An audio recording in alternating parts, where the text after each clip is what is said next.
नमस्कार, मैं हूं नगमा और आप देख रहे हैं बड़ी खबर। तो सबसे पहले एक अच्छी खबर कोरोना से जुड़ी हुई। बहुत दिनों के बाद एक राहत की खबर आई है कि दिल्ली में पिछले 24 घंटों में कोरोना से एक भी मौत नहीं हुई है। ऐसा अप्रैल के बाद पहली बार हुआ है। और यही नहीं, 24 घंटे में बस 100 नए कोरोना केस आए हैं।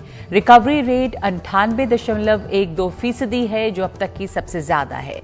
दिल्ली में कोरोना के सक्रिय केस, जो एक्टिव मामले हैं, वो बस 1052 रह गए हैं।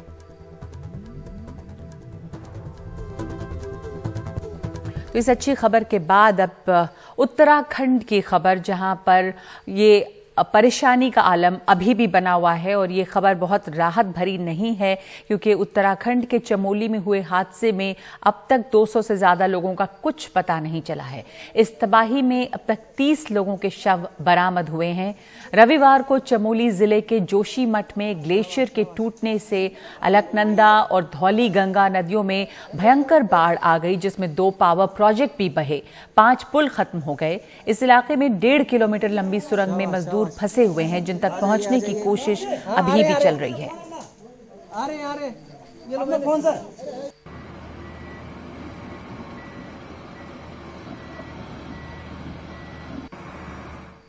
और कई परिवारों पर यह हादसा बहुत भारी गुजरा है। लोगों का इंतजार है कि उन्हें अपने अपनों की कोई खबर मिले।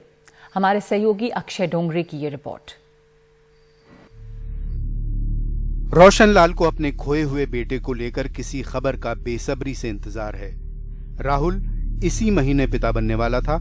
वो एनटीपीसी के हाइड्रो पावर प्लांट में काम कर रहा था और तपोवन में आई बाढ़ के बाद से ही गायब है। निढाल पिता का कहना है कि बेटे का शव ही मिल जाए। कार्य कर रहे हैं तो हम भी क्या कर सकते हैं। अब टनल के अंदर तो हम नहीं जा सकते। अब उम्मीद पे बैठे हैं कल परसों तक, जब तक भी रहेंगे। कबीर प्रधान और अब्दुल्ला वाहिद को भी बचाव अभियान पूरा होने का इंतजार है। अपने भाइयों नोमान और सादिक को सही सलामत देखने की उम्मीद उनके भीतर बची हुई है। जिस दिन ये हादसा हुआ उसी दिन से उनका कांटेक्ट खत्म हो गया। ना कोई फोन में बात हुई, ना उससे 2 घंटे पहले घर उन्होंने बात की, ठीक ठाक थे। लेकिन जब 10:40 पे हादसा हुआ, उसके बाद आज तक कोई कांटेक्ट नहीं हुआ उनसे। जिन लोगों की जिंदगी बच गई, उनको तबाही का वो मंजर याद है। मैंने सोचा कि डंपर पलट गया हमारा, जो करेशर पे चलता था। इतनी हाइट उसकी होगी, कुछ कह नहीं सकता हूँ उसके बारे में सर। उसका तो अनुमानित है वो, और इतनी जल्दी था कि मतलब 30, 35 या 40 सेकंड ही होगा सर, जो मैं नीचे से दौड़ के और ये जगह जो डंपिंग एरिया है, वो डंपिंग एरिया पे पहुंचना। ऐसे सैकड़ों दोस्त और परिजन एनटीपीसी की साइट पर अपनों का इंतजार कर रहे हैं, जहां सुरंग में फंसे 37 लोगों को बचाने का काम जारी है। हम 100 मीटर के आसपास की दूरी तक बढ़ चुके हैं।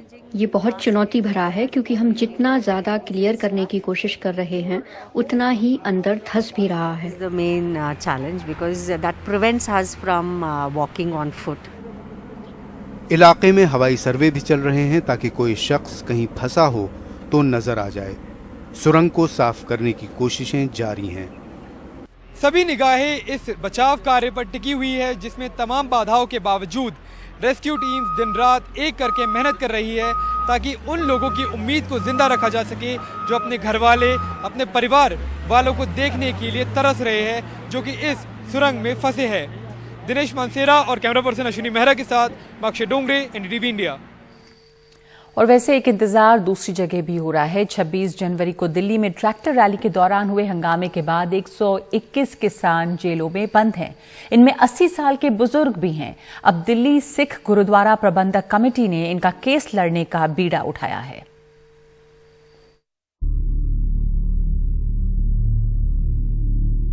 अस्सी साल के पूर्व सैनिक गुरमुख सिंह तिहाड़ में बंद हैं।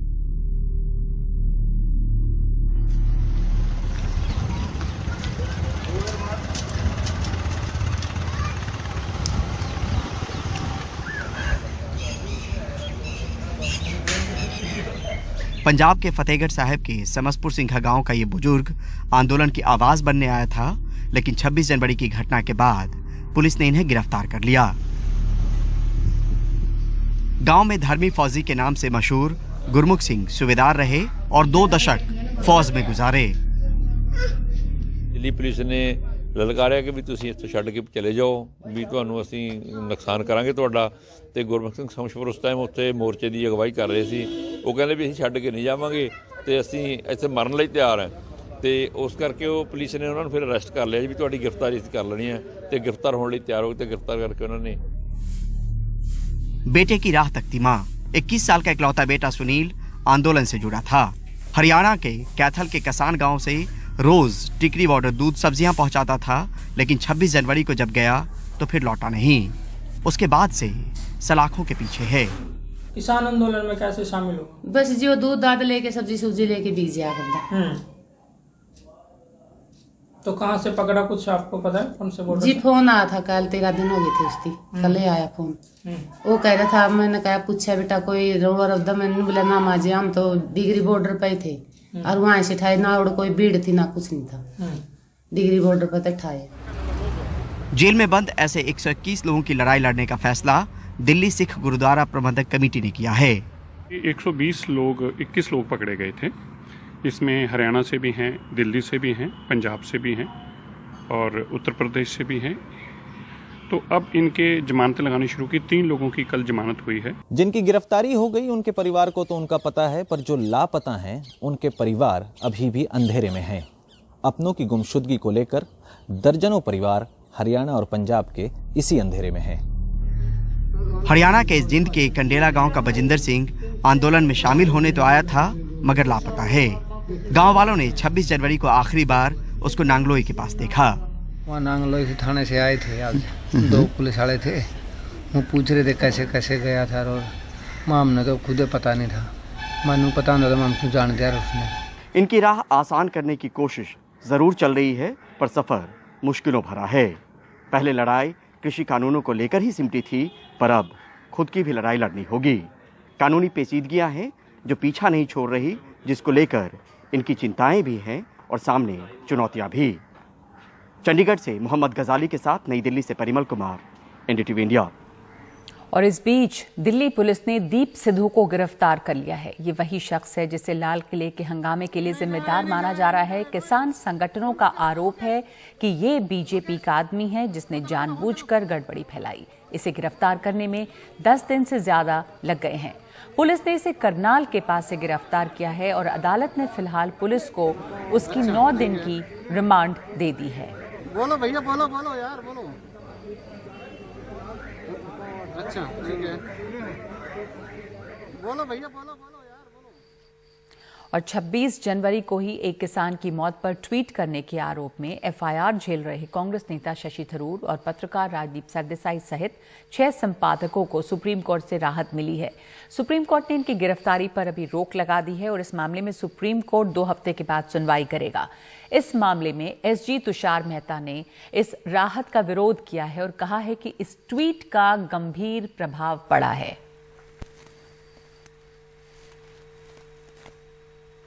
और इधर तमाम उठापटक के बाद आखिरकार पूरे 85 दिनों के बाद बिहार में मंत्रिमंडल का विस्तार हुआ। आज 17 नए मंत्रियों ने शपथ ली है। हालांकि मंत्रिमंडल विस्तार के बाद नाराजगी भी दिखने लगी है। बीजेपी के एक विधायक ने आरोप लगाया है कि पार्टी ने सामाजिक समीकरणों का ध्यान नहीं रखा है। 17 नए मंत्रियों ने पटना के राजभवन में मंगलवार को शपथ ली। इनमें से अधिकतर बीजेपी की तरफ से नए चेहरे थे। नीतीश कुमार ने श्रवण कुमार, संजय झा और लेसी सिंह जैसे अनुभवी लोगों के साथ पहली बार विधायक बने जयंत राज, जमा खान, सुनील कुमार को मंत्रिमंडल में मौका दिया। जो अनुभव मेरे पास है उसका लाभ बिहार की 14 करोड़ जनता को मिले, इसके लिए काम करूंगा। नरेंद्र मोदी के सपनों का बिहार बने नीतीश कुमार जी के नेतृत्व में, इसमें कंट्रीब्यूट करूंगा।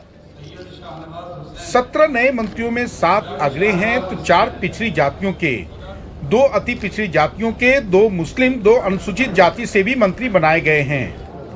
आज मंत्रिमंडल का विस्तार भी हो गया। मैं सब लोगों को बधाई देता हूं और सब पूरी निष्ठा के साथ बिहार की सेवा करें, अपने दायित्व का निर्वहन करें।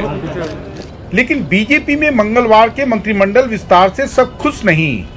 जातीय संतुलन है, जो क्षेत्रीय संतुलन है, उसको जो अनुभव का संतुलन है उसको ध्यान में नहीं रखा गया और किसी जिले से 3-3 मंत्री बनाए गए, कहीं से कहीं पूरे कमिश्नरी खाली रहा, कहीं से नहीं बनाए गए।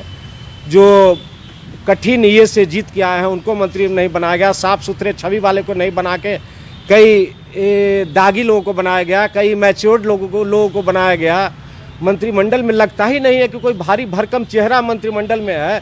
2 उप मुख्यमंत्री बनाए गए शुरू में, उसमें सबसे ज्यादा अपर कास्ट के लोग जीत के आए हैं। आज के मंत्रिमंडल विस्तार के बाद अगर आपको ये जानने में दिलचस्पी है कि नीतीश और बीजेपी में कौन किस पर भारी है, तो निश्चित रूप से संख्या बल के आधार पर बीजेपी को बढ़त हासिल है। लेकिन विभागों की संख्या और उनके नामों को अगर आप देखेंगे तो ये गलतफहमी दूर हो जाती है और ये साफ होता है कि नीतीश अपने सहयोगी बीजेपी पर कहीं से 19 नहीं बल्कि 20 ही हैं। कैमरामैन हबीब अली के साथ मनीष कुमार, एनडीटीवी इंडिया के लिए। और इस वक्त एक ब्रेक ले रहे हैं। ब्रेक के बाद संसद में क्यों रो पड़े प्रधानमंत्री मोदी।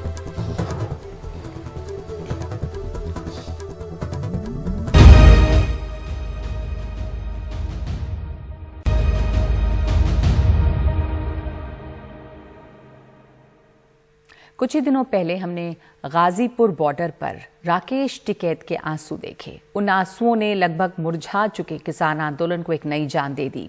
और आज संसद में प्रधानमंत्री रोए, लेकिन इसके पीछे सियासत नहीं, इंसानियत थी, याद दिलाती हुई कि ये इंसानियत बची रहे तो दुनिया ज्यादा खूबसूरत होगी।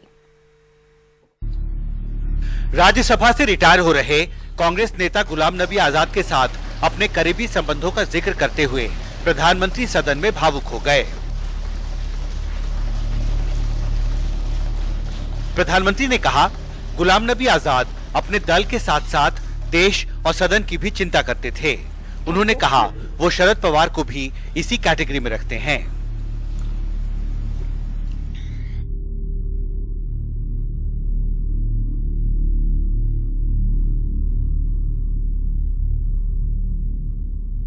व्यक्तिगत रूप से भी मेरा उनसे आग्रह रहेगा कि मन से मत मानो कि अब आप इस सदन में नहीं हो।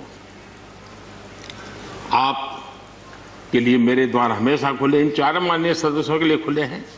आपके विचार, आपके सुझाव, क्योंकि देश में सब बहुत जरूरी होता है। ये अनुभव बहुत काम आता है, मुझे मिलता रहेगा, ये अपेक्षा मैं रखता ही रहूंगा। आपको मैं निवृत्त होने नहीं दूंगा। सत्ताधारी पार्टी के अपने आखिरी भाषण में गुजरात के पर्यटकों पर हुए आतंकी हमले का जिक्र करते करते गुलाम नबी आजाद भी भावुक हो गए। मैं एयरपोर्ट पे पहुंचा तो इन बच्चों ने, जिसका किसी का पिता मर गया था, किसी की मां मर गई थी, वो रोते रोते मेरे टांगों से जब लिपट गए तो मैं जोर से मेरी आवाजें निकल गई, ए खुदा ये क्या तुमने किया। मैं कैसे जवाब दूं इन बच्चों को, मैं कैसे जवाब दूं उन बहनों को जो यहां तफरी के लिए आए थे, सैर के लिए आए थे, और आज मैं लाशें लेकर इनके हवाले कर रहा हूं उनके माता पिता की। पिछले 2 दिन में यह दूसरा मौका है जब प्रधानमंत्री ने गुलाम नबी आजाद की राज्यसभा में तारीफ की है। हालांकि सोमवार को उन्होंने ये चुटकी भी ले डाली थी कि कांग्रेस इसका कोई और मतलब ना निकाल ले। आजाद ने कश्मीर के स्थानीय चुनाव कराने पर उनकी तारीफ की थी। कभी कभी संसदीय राजनीति में ऐसे दृश्य भी आते हैं जब राजनीति पीछे छूट जाती है और आपसी संबंध बड़े हो जाते हैं। आज देश के लोकतंत्र को सबसे ज्यादा इसी राजनीतिक सौहार्द से उम्मीद है, जिसे मौजूदा माहौल में और मजबूत करना बेहद जरूरी है। संसद भवन से शशिकांत के साथ हिमांशु शेखर, एनडीटीवी इंडिया।